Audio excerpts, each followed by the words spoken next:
சென்னை நகர் மற்றும் புறநகர் பகுதிகளில் நேற்று காலை முதல் இரவு வரை கனமழை கொட்டி தீர்த்தது. கனமழையால் வாகன ஓட்டிகள் கடும் சிரமத்திற்கு ஆளாகினர். நுங்கம்பாக்கம், கோடம்பாக்கம், தியாகராய நகர், திருவொற்றியூர், எண்ணூர், மணலி, வண்ணாரப்பேட்டை, காசிமேடு, ராயபுரம் உள்ளிட்ட பகுதிகளில் கனமழை பெய்தது.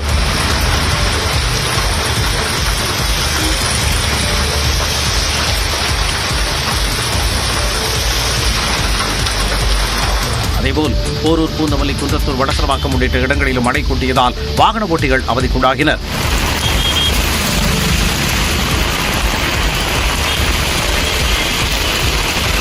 வண்டலூர், கூடுவாஞ்சேரி, சிங்கப்பெருமாள் கோவில் உள்ளிட்ட இடங்களிலும் மழை கொட்டியதால் வியாபாரிகள், பொதுமக்கள் அவதிக்குள்ளாகினர்.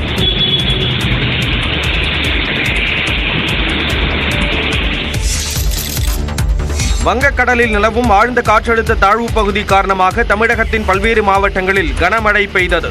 மயிலாடுதுறை மாவட்டம் தரங்கம்பாடி சுற்றுவட்டார பகுதிகளான பொறையார், திருக்கடையூர், ஆக்கூர் உள்ளிட்ட பல்வேறு பகுதிகளில் மழை கொட்டி தீர்த்தது.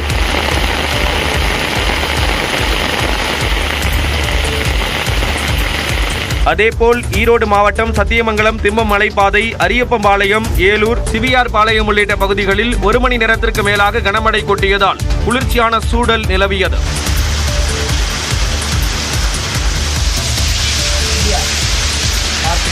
கடலூர் மாவட்டம் சிதம்பரம், புவனகிரி, அண்ணாமலை நகர், கோவிலான்பூண்டி உள்ளிட்ட பகுதிகளில் திடீரென மழை கொட்டி தீர்த்ததால் விவசாயிகள் மகிழ்ச்சி அடைந்தனர்.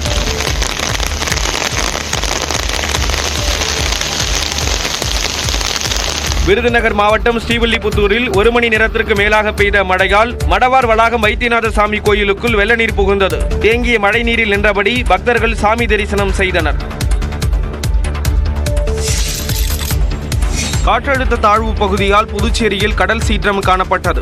வங்கக்கடலில் நிலவும் காற்றழுத்த தாழ்வு பகுதியால் புதுச்சேரியில் கடல் சீற்றத்துடன் காணப்பட்டது. இதனால் சுற்றுலா பயணிகள் கடற்கரை மணலில் இறங்க தடை விதிக்கப்பட்டது. தடுப்புகள் வைத்து கடற்கரை பகுதியில் காவல்துறையினர் கண்காணிப்பு பணியில் ஈடுபட்டனர்.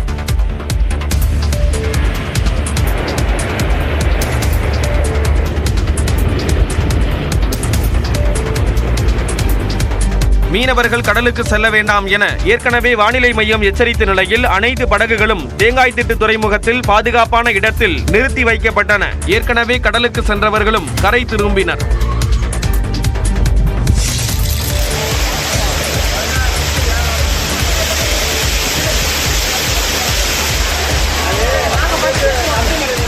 குற்றாலம் பிரதான அருவியில் வெள்ளப்பெருக்கு குறைந்ததால் சுற்றுலா பயணிகள் குளிக்க அனுமதிக்கப்பட்டுள்ளனர். தென்காசி மாவட்டத்தில் மேற்கு தொடர்ச்சி மலைப்பகுதிகளில் கடந்த வாரம் பெய்த கனமழை காரணமாக குற்றால அருவிகளில் வெள்ளப்பெருக்கு ஏற்பட்டது. இதனால் குற்றாலம் பகுதிகளில் உள்ள அனைத்து அருவிகளிலும் சுற்றுலா பயணிகள் குளிக்க தடை விதிக்கப்பட்டது. நேற்று முன்தினம் முதல் தண்ணீர் வரத்து சீரானதால் 5 அருவி, புலியருவி, சிற்றருவி ஆகிய அருவிகளில் மட்டும் சுற்றுலா பயணிகள் குளிக்க அனுமதி வழங்கப்பட்டது. மெயின் அருவி மற்றும் பழைய குற்றால அருவிகளில் குளிக்க தடை தொடர்ந்தது. இந்நிலையில் நேற்றிரவு முதல் மெயின் அருவியில் சுற்றுலா பயணிகள் குளிக்க அனுமதிக்கப்பட்டது. சும்மா பார்த்துட்டு போகலான்னு வந்தோம், கேட்டோம். நீங்கள் குளிக்கலாம், அலோட் பண்ணிட்டோம், இப்போ தான் பண்ணியிருக்கோம், குளிக்கிறவங்க குளிக்கலாம், அதுவும் உள்ளே போய் குளிக்காதீங்க, கொஞ்சம் முனையிலே குளிக்கலாம் அப்படின்னு சொல்லியிருக்காங்க. கொஞ்சம் முனையிலே நின்று குளிச்சுட்டு வந்தோம் சாமி. இப்போ ஃப்ரீ உடம்பு குளிச்சுட்டு வந்தோன்னே ஃப்ரீயாக இருக்குது, எங்களுக்கு கொஞ்சம் ஜாலியாக இருக்குது. குற்றாலம் வந்து திருப்பி குளிச்சுட்டு போயிருக்கிறது. மெயின் அருவியில் 7 நாட்களாக தடை தொடர்ந்த நிலையில் தற்போது குளிக்க அனுமதி அளிக்கப்பட்டதால் சுற்றுலா பயணிகள் மற்றும் ஐயப்ப பக்தர்கள் மகிழ்ச்சி அடைந்துள்ளனர். மும்பையில் படகு கவிழ்ந்த விபத்தில் 10க்கும் மேற்பட்டோர் உயிரிழந்தனர்.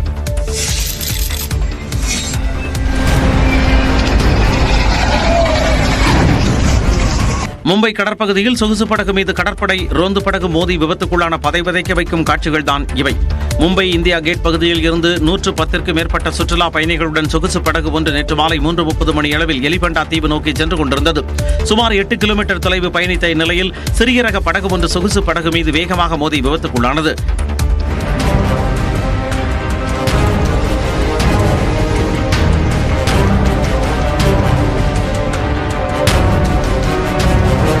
இதில் பலத்த சேதமடைந்த சொகுசு படகு நீரில் மூழ்க ஆரம்பித்ததால் சுற்றுலா பயணிகள் அதிர்ச்சியில் உறைந்தனர்.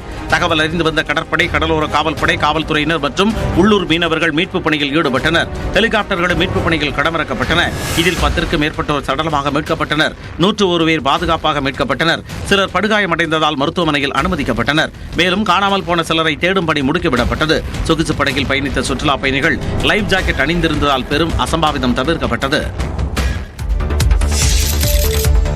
மும்பையில் சுற்றுலா பயணிகளை ஏற்றிச் சென்ற சொகுசு படகு மூழ்கியதற்கு கடற்படை ரோந்து படகு மோதியதே காரணம் என தெரிய வந்துள்ளது. மும்பையில் நிகழ்ந்த படகு விபத்து குறித்து இந்திய கடற்படை விளக்கமளித்துள்ளது. அதில் கடற்படைக்கு சொந்தமான ரோந்து படகில் புதிதாக என்ஜின் பொருத்தப்பட்டு சோதனை நடத்தப்பட்டதாக கூறப்பட்டுள்ளது. அந்த படகில் கடற்படையினர் மற்றும் என்ஜின் தயாரிப்பு நிறுவன ஊழியர்கள் பயணித்ததும் அப்போது இன்ஜினில் தொழில்நுட்ப கோளாறால் கட்டுப்பாட்டை இழந்த சொகுசு படகு மீது மோதி விபத்துக்குள்ளானதாகவும் விளக்கமளித்துள்ளது. இந்த விபத்தில் உயிரிழந்தோர் குடும்பத்திற்கு தலா 5 லட்சம் ரூபாய் நிவாரணமாக வழங்கப்படும் என்று முதலமைச்சர் தேவேந்திர பட்னாவிஸ் அறிவித்துள்ளார். விபத்திற்கான காரணம் குறித்து காவல்துறை மற்றும் கடற்படை சார்பில் விசாரணை நடத்தப்படும் என்று முதலமைச்சர் தெரிவித்துள்ளார். இந்நிலையில் மும்பை படகு விபத்தில் உயிரிழந்தோர் குடும்பத்திற்கு குடியரசுத் தலைவர் திரௌபதி முர்மு, மத்திய அமைச்சர் ராஜ்நாத் சிங் உள்ளிட்டோர் இரங்கல் தெரிவித்துள்ளனர்.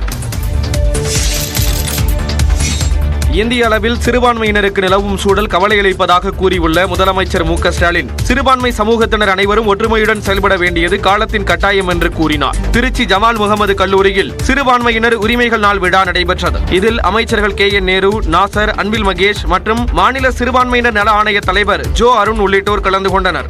இந்த நிகழ்ச்சியில் காணொலி வாயிலாக உரையாற்றிய முதலமைச்சர் மு.க.ஸ்டாலின், சிறுபான்மை மக்களின் வாழ்வுரிமை பாதுகாக்கப்படுவதுதான் மதச்சார்பின்மை கொள்கையின் மகத்துவம் என்றும் அதற்கு மிகச்சிறந்த எடுத்துக்காட்டு தமிழ்நாடு என்றும் பெருமிதத்துடன் குறிப்பிட்டார். பெரும்பான்மையை பார்த்து பயப்பட தேவையில்லாத சூழல்ல சிறுபான்மை மக்களின் வாழ்வுரிமை பாதுகாக்கப்படுவதுதான் மதச்சார்பின்மை கொள்கையின் மகத்துவம். அதுக்கு மிகச்சிறந்த எடுத்துக்காட்டு தமிழ்நாடு. இருந்தாலும் இந்திய அளவில் நிலவக்கூடிய சூழல் நம்மளை கவலைப்பட வைக்கிறதா இருக்கு. அத்தகைய சூழலை எதிர்கொள்ள சிறுபான்மை சமூகத்தினர் அனைவரும் ஒற்றுமையுடன் செயல்பட வேண்டியது காலத்தின் கட்டாயம். அது சிறுபான்மையினருக்கு என்றென்றும் திமுக அரசு அரணாக திகழும் என்றும் முதல்வர் ஸ்டாலின் தெரிவித்தார். அம்பேத்கர் குறித்த அமித்ஷாவின் பேச்சை கண்டித்து எதிர்க்கட்சிகள் நாடாளுமன்றத்தை முடக்கின.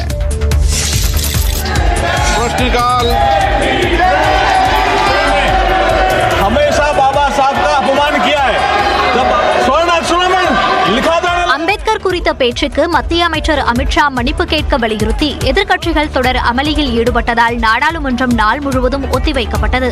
மாநிலங்களவையில் செவ்வாய்க்கிழமை அரசியலமைப்பு குறித்த விவாதத்தின் போது பேசிய மத்திய உள்துறை அமைச்சர் அமித்ஷா, அம்பேத்கரின் பெயரை பயன்படுத்துவது தற்போது ஃபேஷன் ஆகிவிட்டது என கூறியிருந்தார். அமித்ஷாவின் இந்த பேச்சு நாடாளுமன்ற இரு அவைகளிலும் புயலை கிளப்பியுள்ளது. புதன்கிழமை மக்களவை கூடியது முதலே எதிர்க்கட்சியினர் அமளியில் ஈடுபட்டனர். அம்பேத்கரின் படத்தை ஏந்தியபடி ஜெய்பீம் ஜெய்பீம் என தொடர்ந்து முழக்கமிட்டனர். இதேபோல் மாநிலங்களவையிலும் ஜெய்பீம் முழக்கம் எதிரொலித்தது. இதனால் நாள் முழுவதும் நாடாளுமன்ற அவை நடவடிக்கைகள் ஒத்திவைக்கப்பட்டன.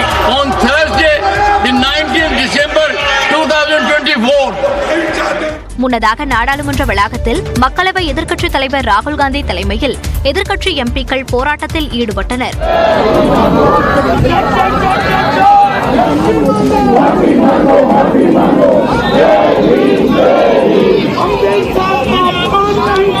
अम्बेडकर का अपमान नहीं चलेगा।